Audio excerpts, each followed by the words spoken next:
The champagne flute slipped from my fingers, crystal shattering against marble as I stared at my own brushstrokes being sold for $330,000.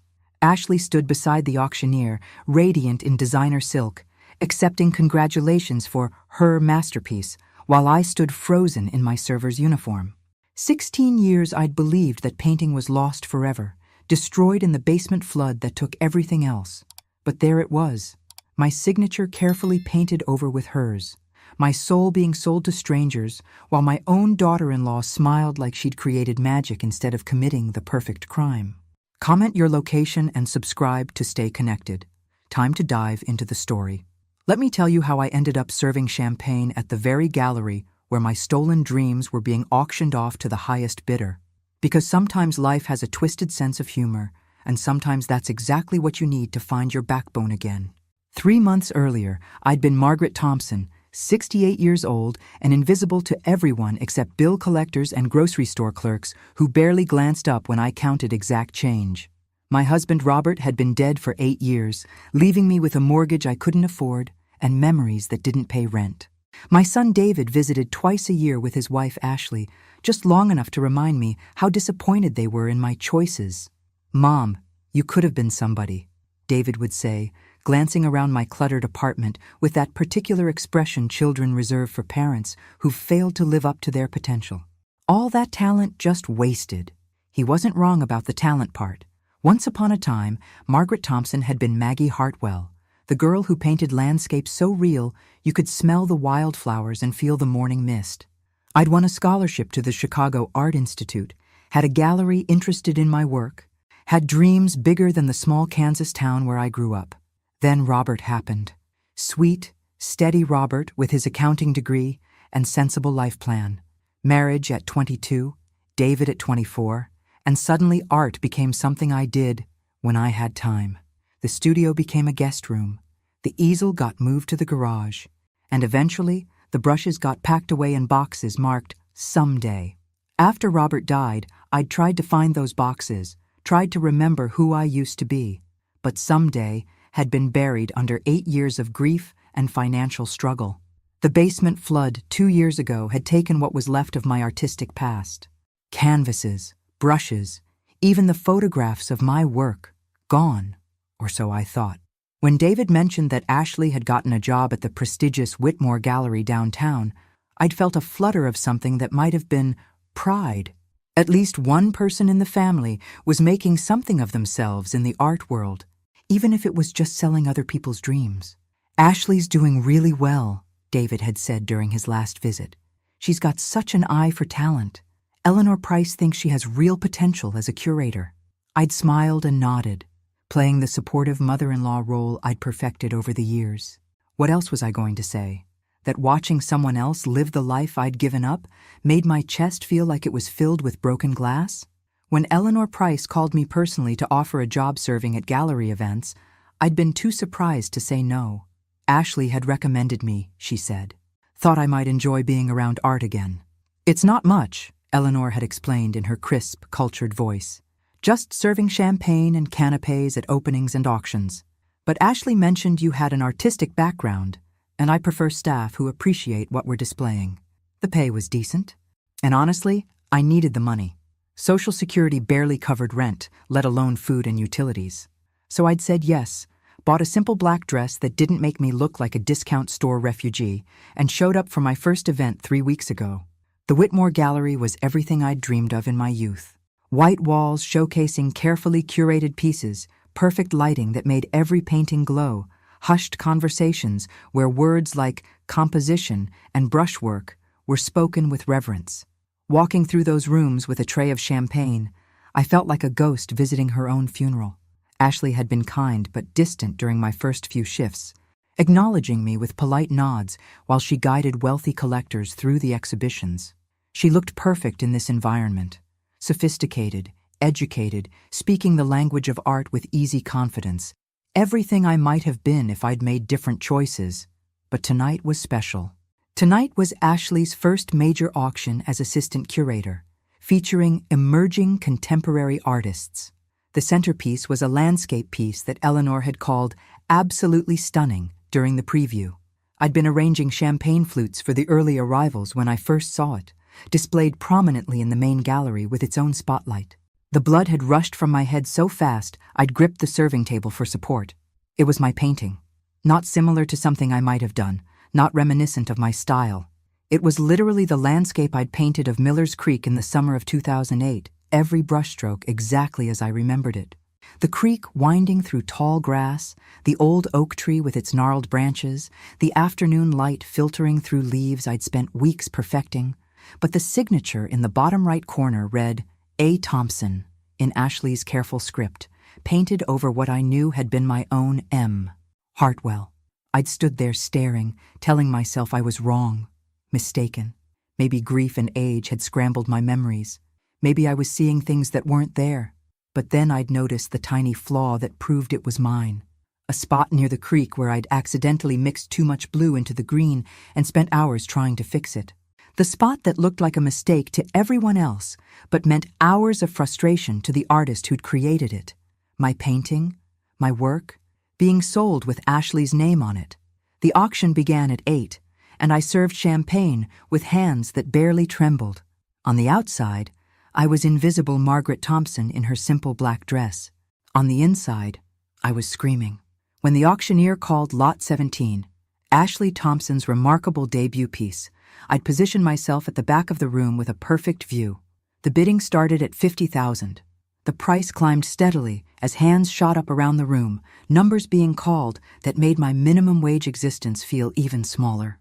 Ashley stood near the front, her face glowing with false modesty, as people congratulated her between bids. She was wearing the pearl necklace I'd given her for Christmas 2 years ago, back when I could still afford gifts that mattered.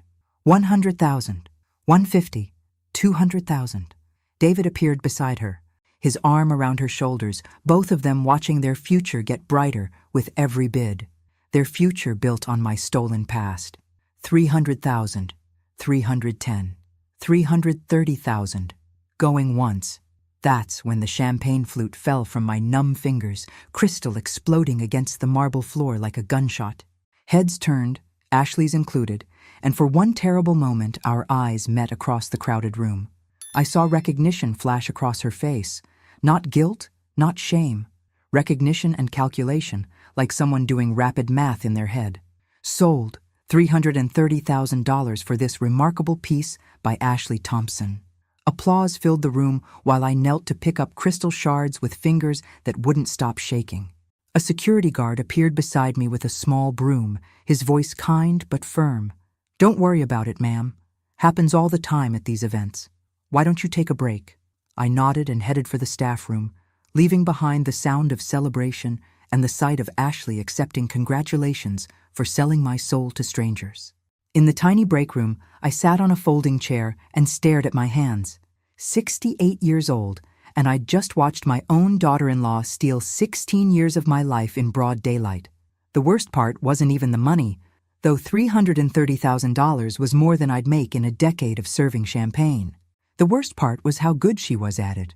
How naturally she accepted praise for work that had cost me months of early mornings and late nights, trying to capture light the way God intended it.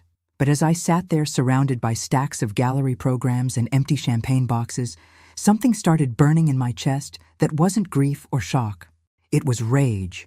Pure, clean rage that tasted like copper pennies and felt like electricity. Ashley Thompson had made a very expensive mistake tonight. She'd assumed that Margaret Thompson, the broken woman in the server's uniform, was the same person as Maggie Hartwell, the artist who'd once had the fire to dream impossible things. Time to remind her exactly who she'd decided to rob. I didn't go home after the auction.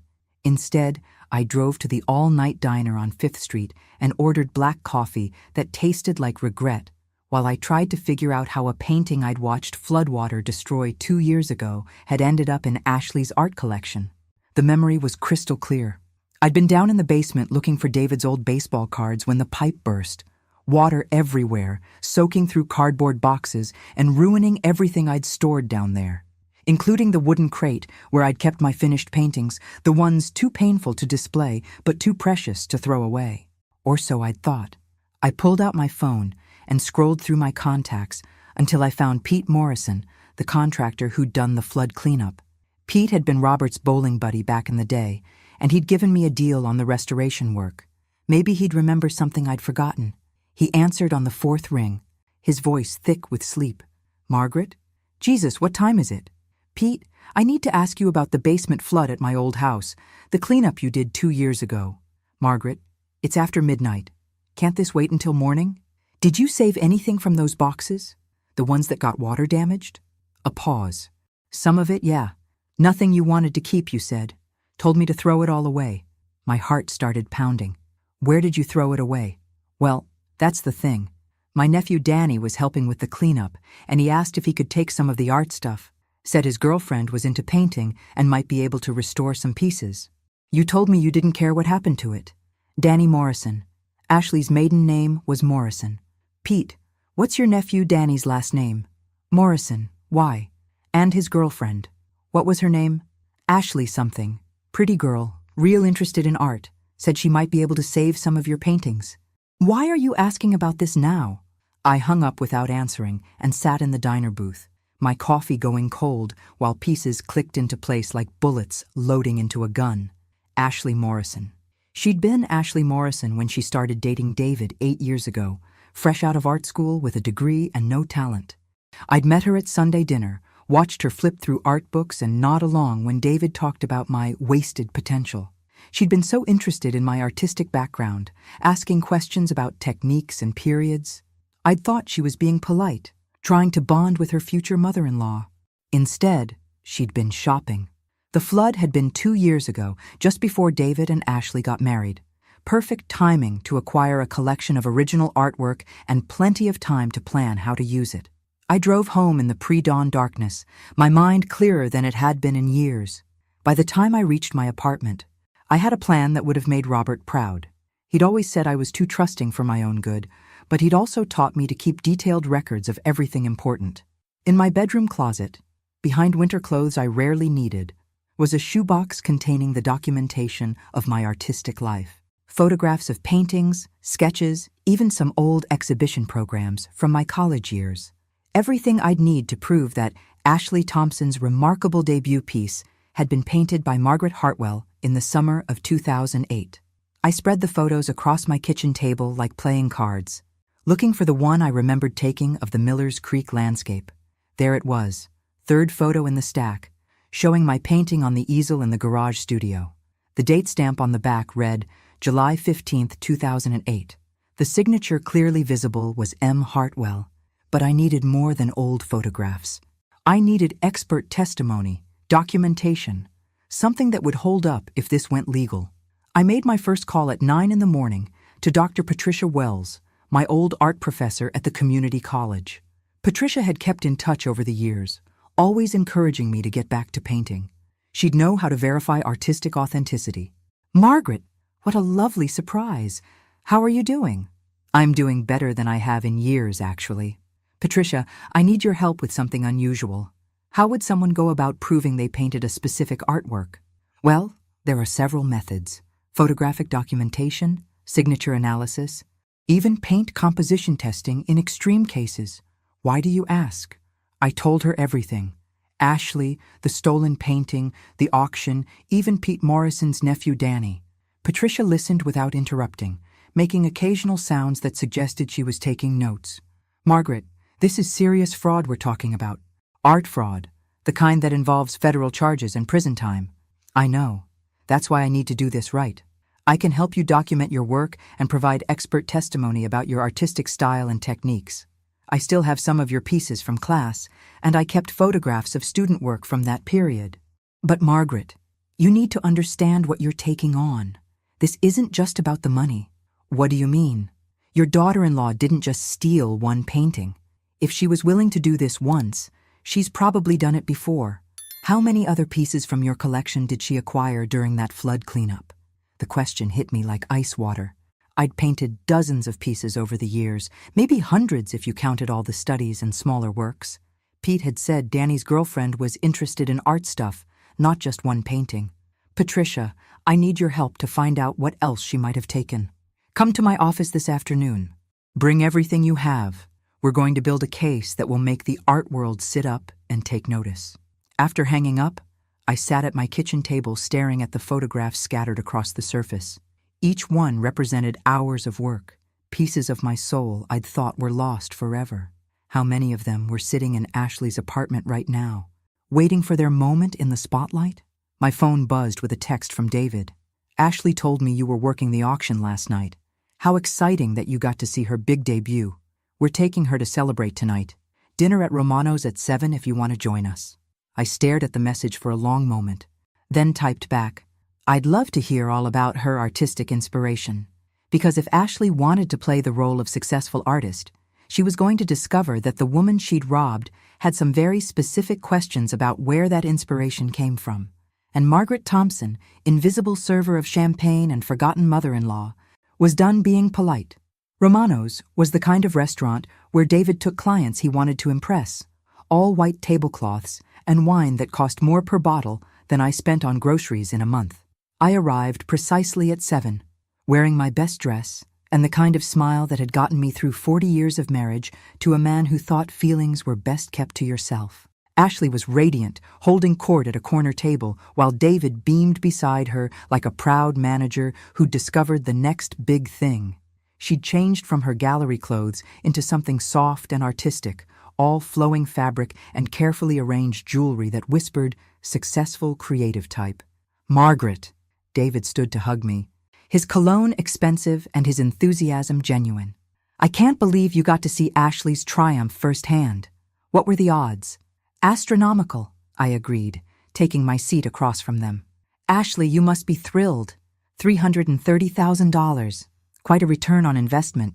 Her smile flickered for just a moment, too quick for David to notice. I've been working on that piece for months. It's wonderful when something you've poured your heart into finds the right home.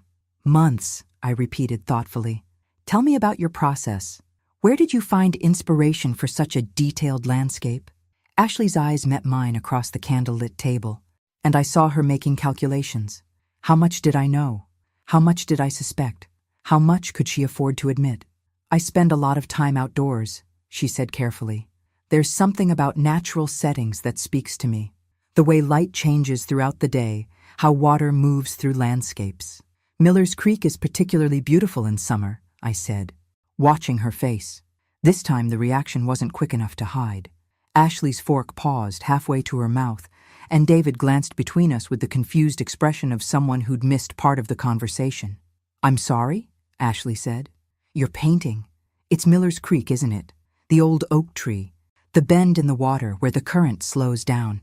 I used to take David there when he was little. Remember, honey? You loved catching minnows by that fallen log.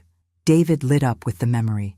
Oh my God, yes. We used to spend hours there. Ashley, I can't believe you painted our old fishing spot. When did you even see it? Ashley set down her fork with deliberate precision. I explore a lot of locations for inspiration. Sometimes I photograph places and work from memory later. That's fascinating, I said, leaning forward with the enthusiasm of someone genuinely interested. Because I could have sworn I saw some old photographs of that exact spot in my basement before the flood. Same angle, same lighting. What a coincidence that we'd both be drawn to capture it the same way. The silence stretched long enough for David to notice. He looked between Ashley and me with growing confusion. What flood? Margaret, what are you talking about? The basement flood 2 years ago. Remember?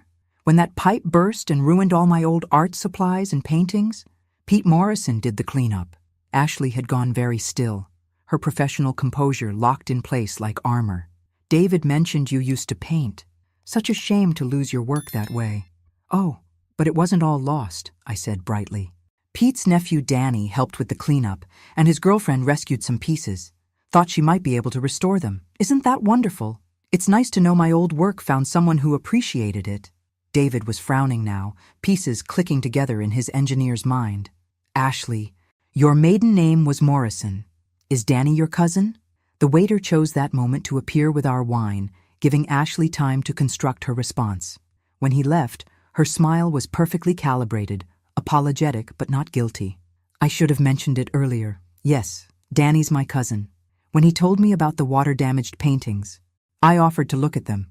Most were beyond saving, but a few had potential. I've been studying restoration techniques. So you restored Margaret's paintings? David asked, looking pleased at this family connection he'd somehow missed. I tried to save what I could, Ashley said. But restoration can be transformative. Sometimes you end up with something quite different from the original. I nodded thoughtfully. Different how? Well, water damage often obscures original signatures, makes it impossible to authenticate the original artist. And sometimes the restoration work is so extensive that it becomes a collaboration between the original artist and the restorer. The piece becomes something new. She was good, I had to admit, not just at lying, but at constructing lies that sounded reasonable to someone who didn't know better. David was nodding along, clearly impressed by his wife's artistic knowledge and generous spirit. That's amazing, Ashley. So Margaret's old paintings inspired your new work? In a way, she said, meeting my eyes directly. Sometimes the past provides a foundation for future creativity. I smiled and raised my wine glass. To future creativity built on solid foundations. We drank, and Ashley's hand was steady as glass, but I saw the message in her eyes, clear as painted words. I know that you know, and I'm not afraid. The rest of dinner passed with surface pleasantries, and David's excited chatter about Ashley's promising career. She'd been accepted into a group show next month, had 2 galleries interested in her work, possibly a solo exhibition in the spring, all built on the foundation of my stolen life's work. When we said goodbye in the restaurant parking lot, Ashley hugged me with the affection of a dutiful daughter-in-law. Thank you for coming tonight, Margaret. It means so much to have family support. Family should always look out for each other, I replied, squeezing her back with equal warmth. I can't wait to see what you come up with next. Driving home, I felt lighter than I had in years. Ashley thought she'd won this round by admitting to restoration work while claiming the artistic transformation as her own. She'd constructed a story that protected her from accusations of outright theft while still allowing her to profit from my work. But she'd made 2 critical mistakes tonight. First, she'd underestimated how much I'd learned about strategic patience during 40 years of marriage to Robert Thompson. And second, she'd assumed that Margaret Thompson, grieving widow and occasional champagne server, was the same person as Maggie Hartwell, who'd once been fierce enough to believe she could paint the world exactly as she saw it. Tomorrow, I'd call Dr. Wells and share Ashley's interesting theory about restoration as artistic collaboration.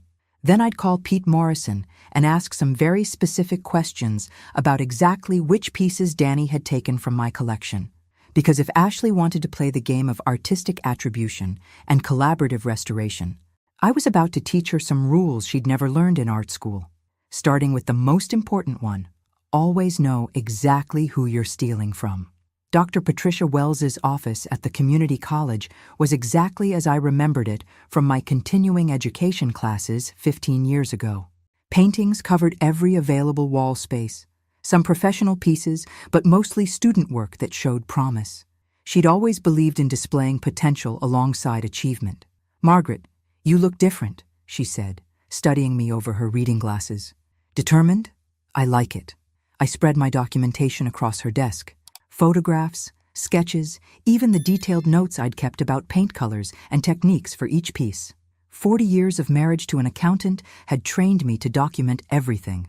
Tell me about this restoration theory Ashley presented, Patricia said, reviewing the photographs.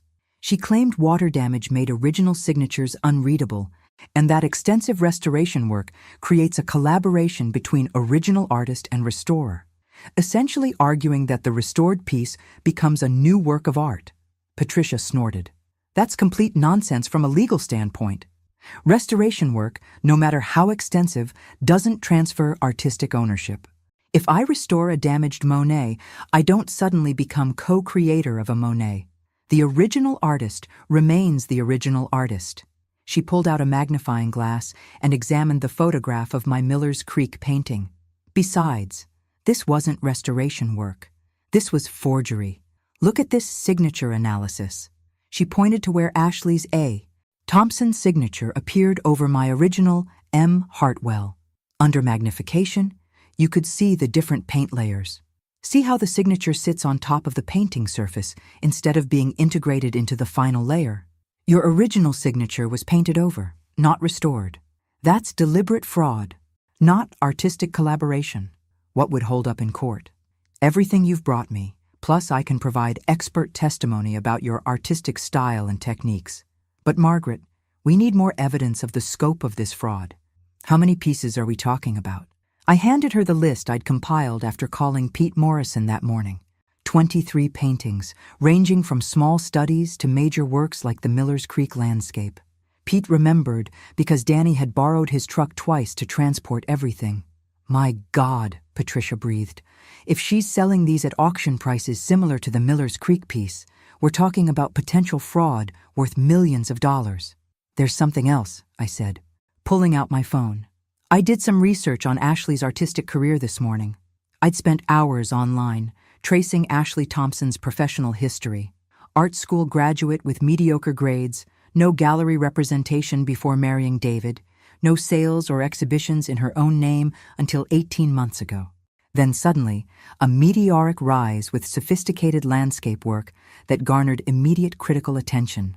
Her artistic style supposedly matured dramatically right around the time of my basement flood, I continued.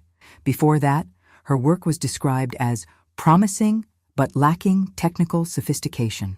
Patricia was taking notes rapidly. We need to see her other pieces, the ones she's claimed as original work. I have an idea about that. Ashley mentioned she's in a group show next month at the Riverside Gallery. I could attend the opening. Better than that? Patricia said, her eyes lighting up with the enthusiasm of someone who'd found an intellectual puzzle worth solving. I know the curator at Riverside. Helen Martinez and I went to graduate school together. She'd be very interested in questions of artistic authenticity, especially if there's fraud involved. She reached for her phone. Helen, it's Patricia Wells. I need your help with something that might be right up your alley. How familiar are you with Ashley Thompson's work? I listened to one side of a conversation that grew increasingly interesting. Helen Martinez, apparently, had some concerns about Ashley Thompson's rapid artistic development. The sophistication of technique didn't match the timeline of her supposed artistic education. There had been whispers in the art community about the authenticity of her work. Helen wants to meet with you, Patricia said after hanging up. Tomorrow afternoon at 2. She's been building her own file on Ashley Thompson, and your documentation might be exactly what she needs.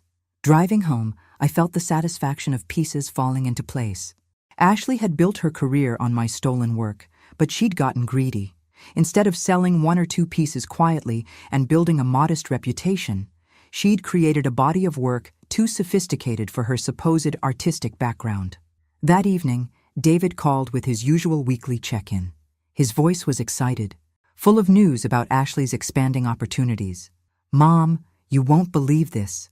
Ashley just got offered a solo exhibition at the Whitmore Gallery in 6 months. Eleanor Price thinks she could be the next major landscape artist. We're talking about a 20-piece show with sale prices starting at $50,000. 20 pieces. The exact number I'd estimated Ashley had stolen from my collection. That's wonderful, dear. Ashley must be thrilled about the opportunity to display her life's work. She's been working non-stop, preparing new pieces for the show. I barely see her anymore. She's completely focused on making this exhibition perfect. I bet she was. Creating new, original works from stolen paintings probably took considerable time and effort. David, has Ashley ever talked about her artistic influences, where she draws inspiration from? You know, it's interesting you ask. She's mentioned studying historical landscape techniques, looking at how earlier artists captured natural light and water movement. She says, understanding the masters helps her develop her own voice. Understanding the masters, or understanding how to paint over their signatures and claim their work as her own. After hanging up, I sat in my quiet apartment and thought about justice. For 16 years, I'd believed my artistic life was finished. Not just ended, but erased, literally washed away in a basement flood that seemed like final proof that my creative dreams had been foolish all along. But my work hadn't been destroyed. It had been stolen. Its value finally recognized by someone who understood its worth better than I'd understood it myself. Ashley Thompson had built a career on the foundation of my artistic ability, and now she was planning a major exhibition to cement her reputation as a talented landscape artist. She'd made one crucial miscalculation, though. She'd assumed that Margaret Thompson, invisible serving woman in her simple black dress, would never discover what had been taken from her. And even if she did discover it, she'd never have the courage or knowledge to fight back. Tomorrow, I'd meet with Helen Martinez and add my documentation to whatever file she was building. Then I'd attend Ashley's group show opening and see exactly how many of my stolen pieces were being displayed under her name. Because Ashley Thompson was about to learn that some collaborations are less voluntary than others, and some restorations involve giving work back to its rightful creator. Helen Martinez met me at a coffee shop near the Riverside Gallery, carrying a leather portfolio that looked serious enough to contain legal documents. She was younger than I'd expected, maybe 40, with the kind of focused intensity that made her seem like someone who didn't waste time on small talk. "Mrs. Thompson, thank you for meeting with me. Patricia Wells showed me your documentation, and frankly, it confirms suspicions I've had about Ashley Thompson's work for months." She opened her portfolio and spread out photographs of Ashley's pieces from various exhibitions over the past year. 8 paintings total, all landscapes, all showing a level of technical sophistication that Helen found suspicious. "Look at this progression," she said, pointing to dates and venues. 18 months ago, Ashley Thompson was a recent art school graduate with basic skills. Then suddenly, she produces work like this.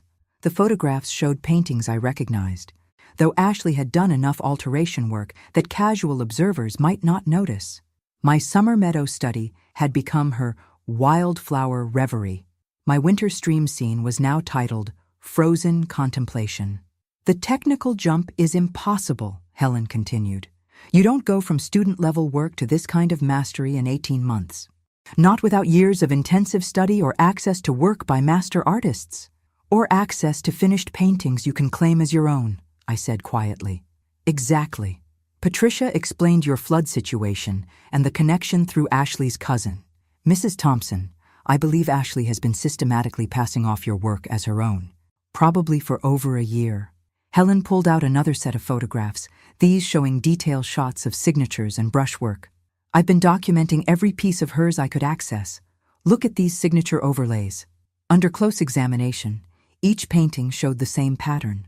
Original signatures painted over with Ashley's careful script, just like the Miller's Creek landscape that had sold for $330,000. "This is systematic art fraud," Helen said firmly, "and next week's group show will give us the opportunity to document it properly. What do you need from me?" "I need you to attend the opening as my guest. Bring your documentation and be prepared to identify your original work. I'll have a photographer there to document everything we find." She handed me a business card. "There's something else you should know. I've been in contact with the FBI's art crime team. They've been investigating a rise in art fraud cases involving emerging artists, and Ashley Thompson's rapid success fits their pattern." FBI. The weight of what Ashley had done was starting to sink in. This wasn't just a family dispute about old paintings. This was federal crime. "Helen, what happens to David? My son. He has no idea what Ashley has been doing. If he's genuinely uninvolved, he should be fine legally. But Mrs. Thompson, this is going to destroy their marriage. Financial fraud, criminal charges, prison time. Your daughter-in-law is looking at serious consequences." I thought about David's excited phone calls, his pride in Ashley's success, his plans for their future built on her artistic career. 42 years old, and still naive enough to believe the best about people he loved. "He deserves to know the truth," I said finally. "The truth will come out regardless. The question is whether you want to control how and when, or let the FBI investigation proceed without your input." Friday morning, 1 week before the group show opening, I called David and asked him to meet me for lunch. He suggested our usual place, a casual restaurant where he could eat quickly between client meetings. He arrived exactly on time, already checking his phone for messages while he kissed my cheek in greeting. Success in his engineering consulting firm had made him busier but not necessarily happier. "How's Ashley's preparation for the show going?" I asked after we'd ordered. "Incredible. She's been working 16-hour days, perfecting every detail. The gallery wants her to include some earlier pieces to show artistic development, so she's been going through her whole portfolio. Earlier pieces, my stolen paintings that Ashley was planning to display as examples of her artistic growth. David, I need to tell you something important about Ashley's art." He looked up from his phone, finally giving me his full attention. What do you mean? I told him everything. The flood, Danny Morrison, the Miller's Creek painting at auction, my meetings with Dr. Wells and Helen Martinez. I kept my voice calm and factual, the way Robert used to present financial information to clients.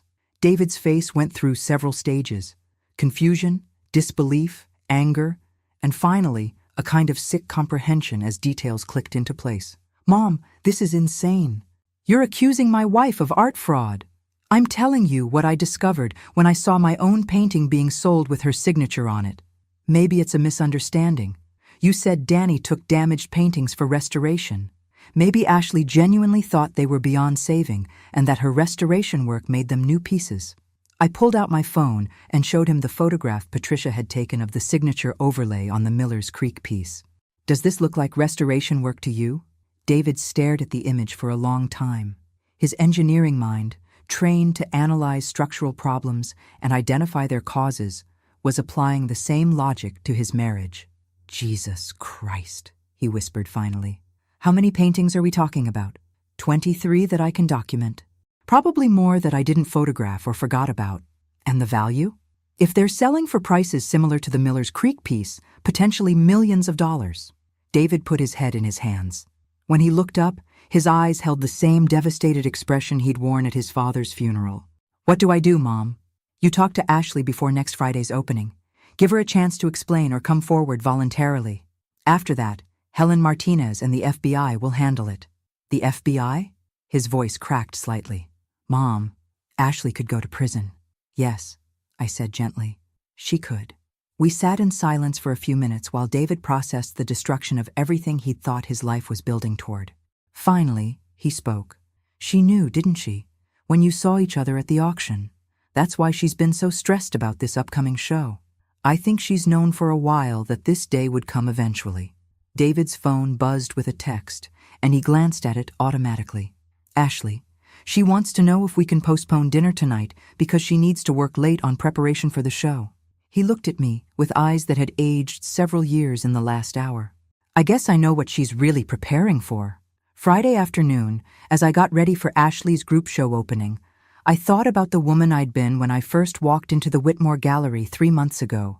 Invisible Margaret Thompson, serving champagne to people living the life she'd given up. Grateful for minimum wage and afraid to want anything more than survival. That woman was gone. In her place stood someone who remembered what it felt like to believe in her own worth, to fight for what belonged to her, to refuse to disappear just because someone found it convenient. Ashley Thompson was about to discover that stealing from the wrong person can be the most expensive mistake you ever make. But first, she was going to have to explain to a room full of art experts exactly where her remarkable artistic talent had come from. And I was going to be there to help her tell that story. The Riverside Gallery opening was everything I'd expected from Ashley's world. Beautiful people holding wine glasses, speaking in hushed tones about artistic vision and emotional authenticity. I arrived fashionably late, wearing my best black dress and the pearl earrings Robert had given me for our 20th anniversary. Helen Martinez found me within minutes, accompanied by a young man with an expensive camera and the focused expression of someone documenting evidence. Margaret, this is James Chen, our photographer. He'll be taking detailed shots of everything we discuss. I nodded, feeling strangely calm despite knowing that tonight would change everything. Around me, people admired Ashley's remarkable artistic development, while I prepared to reveal exactly how that development had occurred. Ashley looked stunning in a flowing midnight blue dress, her hair swept up to show off diamond earrings that probably cost more than my rent. She was holding court near a painting I recognized as my autumn forest study, now titled Seasonal Transition, and priced at $45,000. Mrs. Thompson! She approached with her perfect gallery smile, air-kissing my cheeks like we were old friends. I'm so glad you could make it. David said you were feeling under the weather.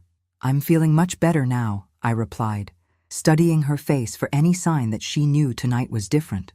Seeing your work displayed so beautifully is quite inspiring. Her smile never wavered, but I caught the quick glance she shot toward the gallery entrance. Looking for David, probably, or maybe Helen Martinez, whose reputation in the art authentication world Ashley would certainly know. I'd love to hear about your artistic process for this piece, I said. gesturing toward my stolen autumn forest. The way you've captured the light filtering through the leaves is remarkably sophisticated. Oh, you know how it is, Ashley laughed, the sound perfectly pitched for nearby listeners. Sometimes inspiration just strikes, and your hands seem to know exactly what to do. Indeed they do, especially when they've had years of practice capturing that exact lighting effect. This time her smile did falter, just for a moment. I'm sorry? Nothing important, I said pleasantly. I was just remembering how I used to spend hours in that same forest, studying how afternoon light changes the color temperature of autumn leaves. Ashley's eyes sharpened, and I saw her making rapid calculations. Around us, other gallery visitors continued their conversations, unaware that they were witnessing the opening moves of a much more serious game. Margaret, you should meet some of the other artists, Ashley said, her voice carrying a subtle warning. I'd hate for you to spend the evening dwelling on the past. Oh, I'm very interested in the present, and the future, for that matter. Helen Martinez appeared beside us with perfect timing. Ashley, congratulations on a wonderful showing. I'm Helen Martinez from the Riverside Curatorial staff. Could I ask you a few questions about your artistic development? I watched Ashley's face carefully as Helen introduced herself. Recognition and concern flashed across her features before being replaced by professional courtesy. Of course, though I should mention my husband will be arriving soon, and I promised to introduce him around. This won't take long, Helen said smoothly. I'm particularly interested in how your technique has evolved over the past 2 years. Your earlier work showed promise, but this level of sophistication represents quite a leap. Intensive study, Ashley replied, and mentorship from experienced artists. Could you tell me about these mentors? I'm always interested in how emerging artists develop their skills. Ashley glanced around the room, clearly looking for an escape route. It was mostly informal, learning from established techniques, studying historical approaches to landscape painting. Fascinating. And this piece? Helen gestured toward my autumn forest. The brushwork here shows mastery of techniques that usually take decades to develop. Sometimes talent develops in unexpected ways, Ashley said, her voice growing cooler. Helen pulled out her phone and showed Ashley a photograph. It was the picture I'd taken of my original autumn forest painting in 2007, complete with my signature and the date stamp on the back. Would you say this earlier version influenced your current work? The color drained from Ashley's face as she stared at the photograph. Around us, conversation continued, but the three of us stood in a bubble of sudden electric tension. I'm not sure what you're implying, Ashley said carefully. I'm not implying anything, Helen replied. I'm asking direct questions about artistic provenance and authenticity. Questions that the FBI art crime team will also be asking next week. Ashley's composure finally cracked. I think this conversation is over. Actually, I said quietly, I think it's just beginning. Because you see, Ashley, that photograph Helen just showed you? I took it 13 years ago of a painting I created. The same painting you've been selling as your own work. Ashley looked between Helen and me, her perfect gallery persona dissolving into something closer to panic. You can't prove anything. Oh, but we can, Helen said pleasantly. Signature analysis, paint composition testing, photographic documentation going back over a decade. Mrs. Thompson has been remarkably thorough in documenting her artistic work. David chose that moment to arrive, and I watched Ashley's face as she saw him approaching. He looked terrible, hollow-eyed and exhausted, like a man who'd spent the week watching his entire world collapse. Ashley, he said quietly when he reached us, we need to talk. Not here, she hissed. Not now. Then where? When? After the FBI arrests you? The words carried further than David intended, and nearby conversations began to falter as people turned to look at us. Ashley's career was built on reputation and connections, and David had just threatened both in front of her professional community. David, you're causing a scene, Ashley said through gritted teeth. I'm causing a scene? You've built our entire life on stolen art, and I'm the one causing problems? Helen stepped smoothly between them. Perhaps we should continue this discussion somewhere more private. But Ashley was already moving, pushing through the crowd toward the gallery's back exit. I followed, my heart pounding with the knowledge that everything was finally coming to a head. In the alley behind the gallery, Ashley turned on me with fury that was no longer hidden behind professional courtesy. "You vindictive old woman. You couldn't stand that someone actually made something of your mediocre work. My mediocre work that you've sold for hundreds of thousands of dollars. Work that was rotting in your basement. Work you'd given up on. I saved those paintings and made them mean something." David stared at his wife like he'd never seen her before. "Ashley, you stole from my mother. I rescued art from oblivion and gave it the recognition it deserved. Your mother was serving champagne for minimum wage while masterpieces gathered dust in her apartment."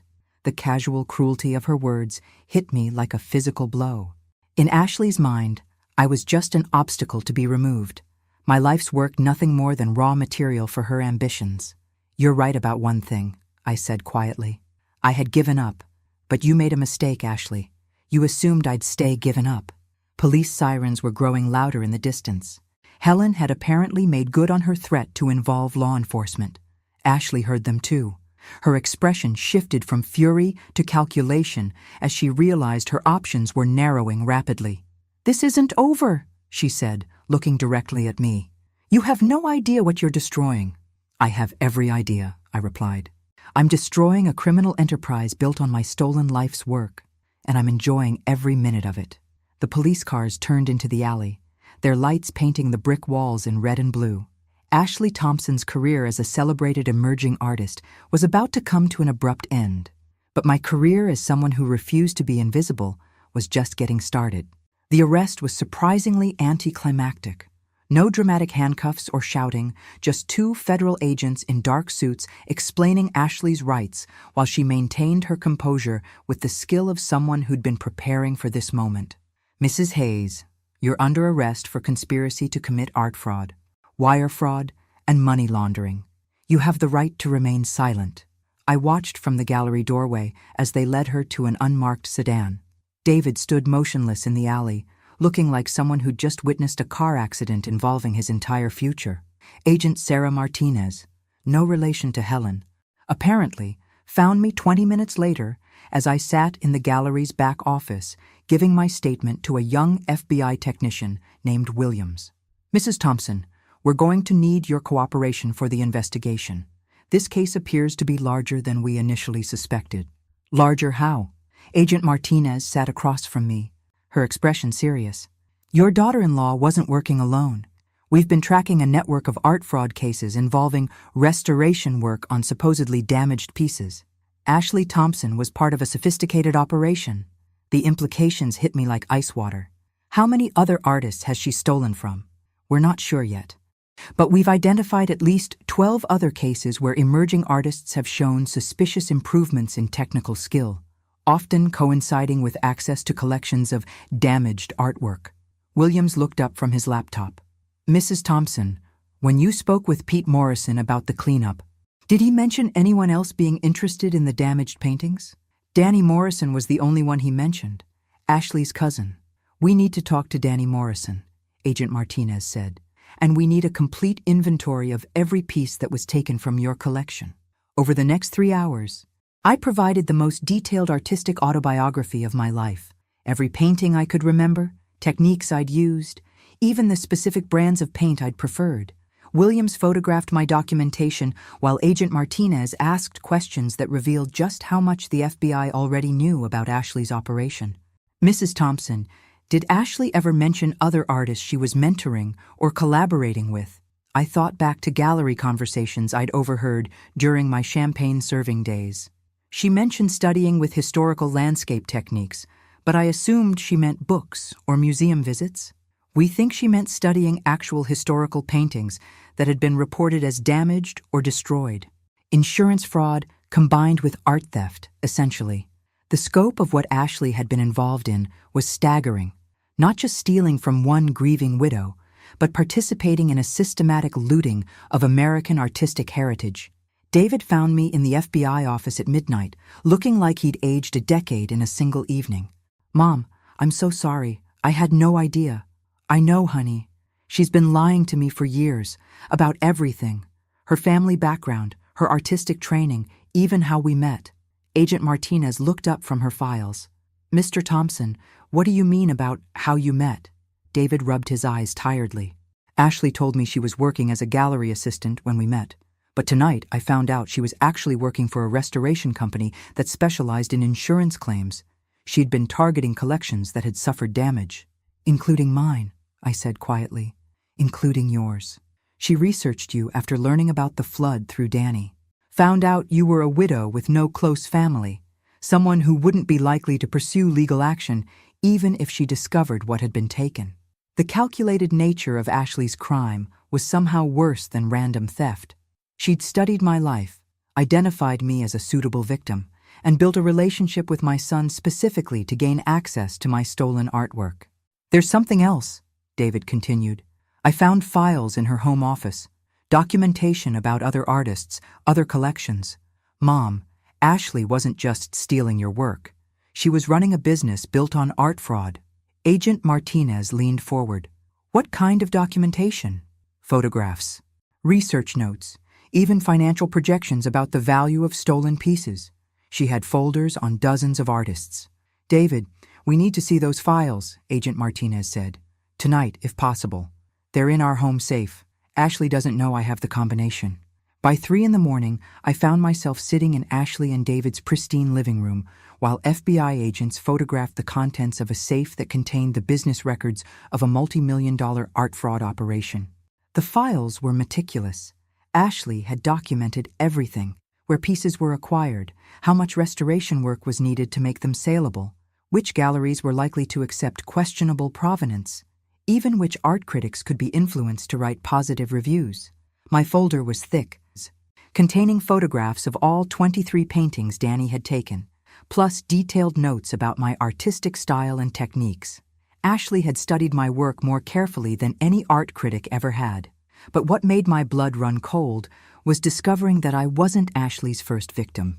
The files revealed a pattern going back 5 years, targeting elderly artists whose work had been reported as damaged or destroyed. Insurance payouts for lost collections that were actually being sold through Ashley's gallery connections. Mrs. Thompson, Agent Martinez said, holding up a photograph from Ashley's files. Have you ever seen this woman? The photo showed an elderly woman, maybe 75, standing beside a painting of ocean waves. Her face was radiant with pride and accomplishment. I don't think so. Who is she? Eleanor Caldwell. She died 2 years ago, supposedly in poverty, despite being a talented marine artist. Her family donated her remaining work to charity after her death. Agent Martinez showed me more photos from Eleanor's file. Dozens of paintings, all documented with the same meticulous attention Ashley had given my collection. We think Eleanor Caldwell's family was told her work had been destroyed in a house fire. Meanwhile, Ashley was selling Eleanor's paintings through high-end galleries, claiming them as her own early experiments with marine landscapes. The scope of Ashley's operation was breathtaking. Not just theft, but systematic looting disguised as artistic development, preying on families who trusted that their loved ones' legacies were being properly handled. How many artists total? I asked. We've identified 15 cases so far. Estimated value of stolen artwork approaches $8 million. $8 million worth of stolen dreams, stolen legacies, stolen life's work. Artists who died thinking their contributions to the world had been lost to floods and fires and accidents, never knowing their work was being celebrated and sold under someone else's name. Dawn was breaking as the FBI finished documenting Ashley's files. I stood on the front steps of the house I'd visited so many times for family dinners, watching agents carry boxes of evidence to unmarked cars. David appeared beside me, holding 2 cups of coffee that smelled like salvation. What happens now? He asked. Justice, I said, for Eleanor Caldwell and 14 other artists who deserved better, and recognition for work that never should have been forgotten. The morning sun was painting the sky in shades of gold and pink, the kind of light that had inspired every landscape painting I'd ever created. For the first time in years, I looked at that light and felt the urge to paint it myself, to capture it with my own hands, instead of watching someone else claim credit for seeing beauty in the world. Ashley Thompson had stolen my past, but she'd accidentally given me something more valuable, the knowledge that my work had always been worth fighting for. The media attention began the next morning. "Emerging artist arrested in multi-million-dollar art fraud scheme" was the headline in every major newspaper, and by noon, my phone was ringing with reporters wanting to interview the elderly victim who brought down an art forgery ring. I let them go to voicemail. I wasn't ready to be anyone's inspiration story just yet. Dr. Patricia Wells called around 3 in the afternoon with news that made my hands shake. "Margaret, I've been contacted by the Whitmore Gallery. They want to host a retrospective of your original work. They're calling it Recovered, the Art of Margaret Hartwell. My work isn't famous enough for a retrospective. It is now. 16 of your pieces have been selling for six-figure prices over the past 2 years. You're already a recognized artist. You just didn't know it." The irony was sharp enough to cut. Ashley's theft had made me more successful than I'd ever been when I was actually creating the work. "Patricia, I haven't painted in 8 years. Then maybe it's time to start again." That evening, I drove to the storage unit where I'd kept Robert's things after selling the house. Behind boxes of his accounting files and old furniture, I found the art supplies I'd packed away after his death. Brushes still stiff with old paint, tubes of color that might still be usable, the small easel I'd used for quick studies. Loading everything into my car felt like an archaeological dig into my own past life. Who was Margaret Hartwell? Could she still exist? Or had too many years of being Robert's wife and David's mother erased her completely? I set up the easel in my apartment's tiny living room, facing the window that looked out over the city. The evening light was terrible for painting, but it was the light I had. The first brushstroke felt like coming home. I painted for 3 hours straight, losing myself in the familiar rhythm of color and composition. Nothing ambitious, just a simple study of the view from my window. But my hands remembered things my mind had forgotten. How to layer colors for depth, how to suggest texture with just a few quick strokes, how to capture light as it changed and moved. When I finally stepped back to look at what I'd created, tears blurred my vision. It wasn't my best work, but it was mine. Created by my hands, signed with my own name, belonging to no one but me.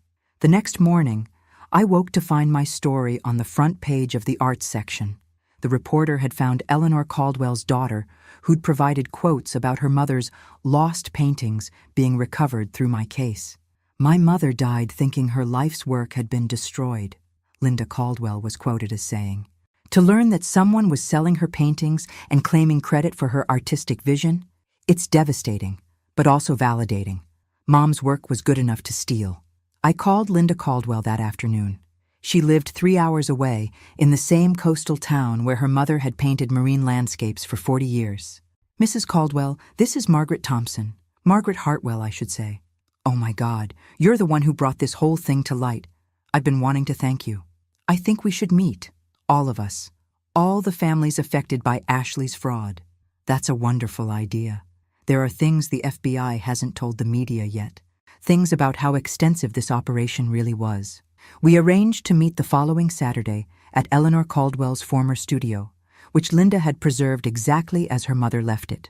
The drive along the coast gave me time to think about legacy and recognition, about how Ashley's crime had revealed the value of work that was supposed to have been forgotten. Eleanor Caldwell's studio was a converted garage facing the ocean, with windows positioned to capture natural light throughout the day. Her final painting was still on the easel, an unfinished seascape that showed a master's understanding of water and light. Linda was a woman my age, maybe 65, with her mother's artistic eye and her father's practical nature. She'd been a teacher for 40 years, raising her own family while helping Eleanor maintain a modest career, selling paintings to local tourists and seasonal residents. "Mom never sold a painting for more than $500, Linda told me as we looked through Eleanor's remaining work. She always said she painted for joy, not money, but seeing her pieces sell for $50,000 each under someone else's name, it proves she was better than she ever knew. That's what hurts most. Mom died thinking she was just a hobbyist, a nice lady who painted pretty pictures for tourists. I understood that pain intimately. How many artists die believing their work wasn't important enough to matter, never knowing that someone else would later recognize its true value? "Linda, I want to organize something. A group exhibition featuring recovered work from all the artists Ashley stole from. Not as victims, but as the accomplished artists we actually were," Linda's eyes lit up with the same enthusiasm I'd seen in Patricia Wells when she recognized a good idea. "A celebration instead of a memorial," she said. "Mom would have loved that." We spent the rest of the afternoon planning. Linda had contacts in the coastal art community, and I had newfound connections through the FBI investigation and media coverage. Together, we could create something that honored the original artists while exposing the full scope of Ashley's crimes. Driving home, I felt something I hadn't experienced in years: the excitement of a project worth my full attention and energy. Not just recovering my stolen past, but building something new from the wreckage Ashley had created. My phone rang as I reached the city limits. David, calling with news that made me pull over to listen properly. "Mom," Ashley's lawyer called. "She wants to make a deal with the FBI. She's offering to provide information about the entire forgery network in exchange for reduced charges." "What kind of information?" "Names, locations, financial records. The FBI thinks she was just a mid-level operator in something much bigger." So Ashley wasn't the mastermind I'd assumed her to be. She was another kind of victim, recruited and used by people who'd recognized her desperation for artistic success and exploited it for their own profit. It didn't excuse what she'd done, but it explained how a small-town art school graduate had managed to orchestrate such sophisticated fraud. She'd had help, guidance, probably threats to keep her in line. "David, how are you handling all this?" "I'm leaving her," he said quietly. "I have to, not just because of the fraud, but because she looked me in the eye for 3 years and lied about everything that mattered. I can't rebuild a marriage on that foundation." I thought about Robert, about 40 years of marriage built on honesty and shared values. David deserved that kind of partnership, not a relationship founded on calculated deception. "I'm sorry, honey. I know you loved her." I loved who I thought she was. Turns out that person never existed. After hanging up, I sat in my car watching sunset light paint the sky in colors that demanded to be captured on canvas. Tomorrow, I'd call the Whitmore Gallery about the retrospective. I'd start planning the group exhibition with Linda Caldwell. I'd begin the process of reclaiming Margaret Hartwell from the ashes of Margaret Thompson's invisible life. Ashley had stolen my past, but she'd accidentally shown me that I still had a future worth fighting for. The phone call came at 6 in the morning on a Tuesday, 3 weeks after Ashley's arrest. Agent Martinez sounded exhausted but grimly satisfied. "Mrs. Thompson, we need you to come in immediately. Ashley's cooperation has uncovered something we didn't expect." "What kind of something?" She wasn't just stealing from individual artists. She was part of a network that's been systematically looting museum storage facilities, insurance salvage operations, even estate sales. We're talking about organized crime on a national scale. An hour later, I sat in the FBI field office looking at photographs and documents that revealed the true scope of what Ashley had been involved in. Names, addresses, financial records stretching back over a decade. A criminal enterprise that had stolen millions of dollars worth of art from dozens of sources. "This isn't just fraud," Agent Martinez explained. "This is cultural theft. They've been erasing artistic legacies and redistributing them for profit." The centerpiece of Ashley's cooperation was a ledger containing detailed records of every piece that had been processed through their operation. Artists' names, acquisition methods, sale prices, gallery connections, a business plan for the systematic destruction of American artistic heritage. "Mrs. Thompson, your case was the key that broke this open. Without your documentation and willingness to pursue prosecution, we never would have discovered the full network." I studied the photographs of other stolen works, recognizing styles and techniques from different periods and regions. Abstract expressionist pieces from the 1960s, folk art from rural communities, even some works that appeared to be from museum collections. How is that possible? Museums have security, authentication procedures. Storage facilities are less secure than exhibition areas. Many museums have thousands of pieces in storage that rarely get reviewed or inventoried. A few missing items can go unnoticed for years, especially if they're replaced with documentation claiming the pieces were damaged or destroyed. Agent Martinez handed me a folder marked Recovery Operations. Inside were photographs of artwork being returned to families, museums and estate collections that had been told their pieces were lost forever. "This is what your courage made possible," she said. 17 families have gotten their loved ones' work back. 4 museums have recovered pieces they thought were permanently lost. And we've identified the location of approximately 300 additional stolen pieces. I looked at photo after photo of people holding paintings. Sculptures, drawings, artists' legacies returned to their rightful owners. Elderly women like Linda Caldwell seeing their mother's work again. Adult children discovering that their father's sculptures hadn't been destroyed in warehouse fires after all. What happens to Ashley? She'll serve time, but probably less than if she hadn't cooperated. The information she's provided will help us prosecute the organizers of this operation, people who've been stealing from artists for over a decade. That afternoon, I drove to David's apartment. He'd moved out of the house he'd shared with Ashley within days of her arrest. He looked healthier than he had in weeks, like someone who'd stopped carrying a weight he hadn't realized was there. "Mom, I've been thinking about what you said about rebuilding your artistic career. What about it? I want to help, not financially. I know you don't need that anymore, but practically. You're going to need a studio, proper equipment, maybe assistance with exhibitions and marketing." The offer touched me more than he probably realized. David had spent years politely dismissing my artistic ambitions as hobbies, and now he was offering to help make them real.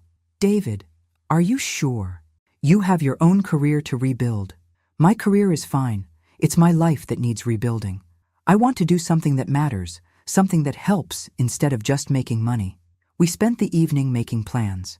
David would use his engineering background to help design a proper studio space, and his business connections to navigate the practical aspects of launching an artistic career at 68. I would focus on creating new work and organizing the group exhibition Linda Caldwell and I had been planning. The Whitmore Gallery had agreed to host Recovered, the Art of Margaret Hartwell in 6 months, giving me time to create new pieces alongside the exhibition of my original work. Eleanor Price had been surprisingly enthusiastic about the project, perhaps recognizing the publicity value of being associated with a case that had received national attention. "Margaret, you've become something of a folk hero in the art world," Eleanor had told me during our planning meeting. "The artist who brought down a forgery ring. People are fascinated by your story." I didn't want to be a folk hero. I wanted to be an artist. But if notoriety helped me rebuild my career and honor other stolen legacies, I could accept being both. That evening, I set up my easel and began work on a painting I'd been planning for weeks. Not a landscape this time, but a portrait. Eleanor Caldwell, painted from the photograph Linda had shown me, standing beside her easel with the ocean behind her. I wanted to capture something specific in Eleanor's expression, the quiet satisfaction of someone who knew her work was good, even if the world didn't recognize it yet. The confidence of an artist who painted for the right reasons, regardless of external validation. As I worked, I thought about legacy and recognition, about the difference between being seen and being valued. Ashley had made my work visible, but she'd tried to erase me in the process. The real victory wasn't recovering my stolen paintings. It was rediscovering the woman who'd created them. The phone rang at 11, interrupting my concentration. Linda Caldwell, calling with excitement that carried clearly across the phone line. "Margaret, I just got a call from the Norton Museum. They want to participate in our group exhibition. They're offering to host it in their main gallery, with full museum backing.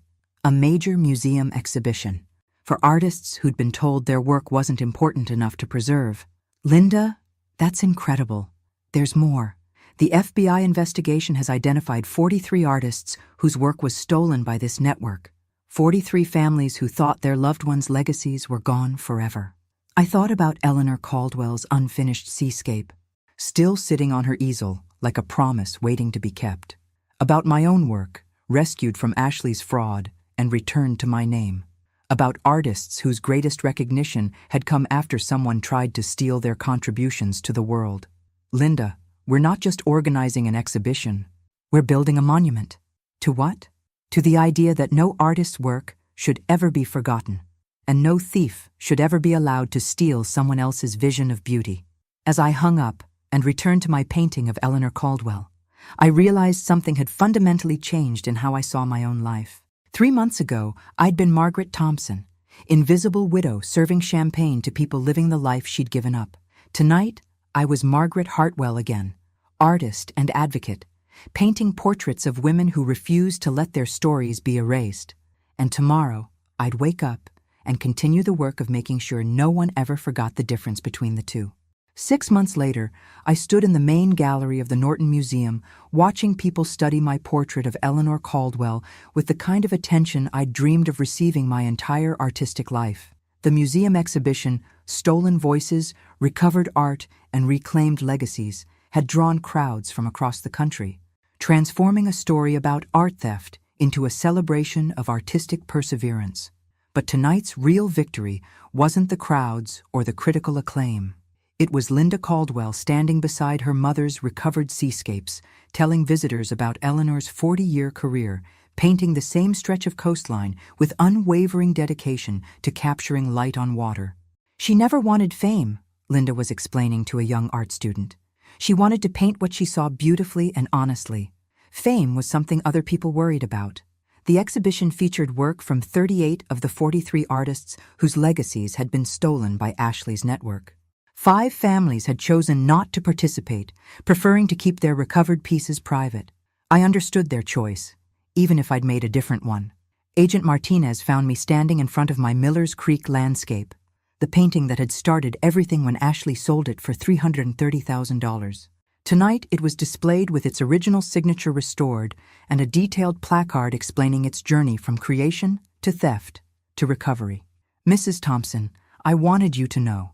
Ashley was sentenced this morning, 8 years federal prison, with possibility of parole in 5. I felt surprisingly little satisfaction at the news. Ashley's punishment wouldn't undo the damage she'd caused, and her cooperation had been essential to recovering hundreds of stolen pieces. What about the others? The people who recruited her? Most are facing much longer sentences. The organizer, a man named Marcus Webb, got 25 years. He'd been running this operation since 2008. Stealing from artists' estates and insurance claims across 15 states. 25 years seemed appropriate for someone who'd made a career of erasing other people's legacies. Webb would spend the rest of his productive life in prison, while the artists he'd robbed would finally receive the recognition they deserved all along. David appeared beside us, looking proud in the way parents do when their children exceed expectations. Mom, the Times reviewer wants to interview you about the new pieces you created for this show. I'd spent the past 6 months painting again, rediscovering techniques I'd forgotten, and developing new approaches to subjects that had fascinated me for decades. The 12 new paintings in tonight's exhibition represented the most sustained creative period of my life, work that belonged entirely to me, without question or theft. David, I'm not sure I'm ready for that level of attention. Mom? You've become one of the most recognized landscape artists in the country. The Whitney wants to acquire 3 of your pieces for their permanent collection. The Whitney Museum. I thought about 22-year-old Maggie Hartwell, fresh out of art school and dreaming of exactly this kind of recognition. She would have been terrified and thrilled by tonight's success. At 68, I felt mostly grateful. Dr. Patricia Wells joined our small group, carrying a champagne flute and wearing the satisfied expression of someone whose faith in a student had been completely vindicated. Margaret, I have news that I think will interest you. The community college wants to establish the Margaret Hartwell Scholarship for non-traditional art students. People who are returning to their artistic careers after raising families or changing life directions. Patricia, I can't have a scholarship named after me. I'm still learning how to be an artist again myself. That's exactly why you should have it named after you. You're proof that it's never too late to reclaim your creative life. As the evening continued, I found myself thinking about identity and reinvention, about the difference between who you are and who others decide you should be. For 8 years after Robert's death, I'd accepted the role of diminished widow, someone whose productive life was essentially finished. Ashley's theft had accidentally revealed that my productive life had never actually ended. It had just been interrupted. Eleanor Price from the Whitmore Gallery approached as I stood contemplating my newest painting, a self-portrait I'd titled Artist at Work, showing myself painting in my apartment studio. Margaret, I hope you'll consider a solo exhibition with us next year. Based on tonight's response, I think you could easily fill our main gallery. A solo exhibition at the Whitmore Gallery, where this entire journey had begun when I watched Ashley sell my stolen work. The symmetry was almost too perfect to believe. Eleanor, I'll need time to create enough new work for a full show. Take all the time you need. Good art can't be rushed. As the museum reception wound down and guests began leaving, I walked through the exhibition one final time. 43 artists represented, hundreds of people who'd come to see work that was supposed to have been lost forever. Stories of survival and recovery, of art that outlasted the people who tried to steal it. In the center of the main gallery, a video installation played interviews with family members talking about their recovered pieces. Linda Caldwell spoke about her mother's dedication to painting the same coastline for 40 years, finding something new in familiar subjects every single day. An elderly man named Robert Jimenez described his father's abstract paintings, created in the 1960s when few people understood or appreciated non-representational art. Work that had been dismissed as worthless when it was stolen, but recognized as significant by the time it was recovered.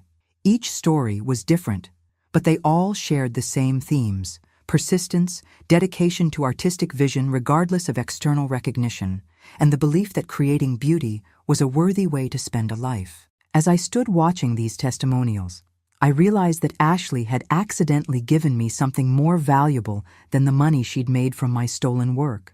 She'd forced me to defend my artistic identity, to prove that Margaret Hartwell had always been worth fighting for. David found me standing in front of Eleanor Caldwell's unfinished seascape, which Linda had loaned to the exhibition as a symbol of interrupted but continuing creative life. "Mom, are you ready to go home?" I looked around the gallery one more time, seeing my work displayed alongside pieces by artists whose names were now known because someone had tried to steal their legacies. "Yes," I said, linking my arm through his. "I'm ready to go home and paint." Because tomorrow morning, I'd wake up in my studio apartment and continue the work I'd begun 46 years ago when I first picked up a brush and decided that the world was beautiful enough to deserve careful attention. And this time, no one would ever be able to take that away from me.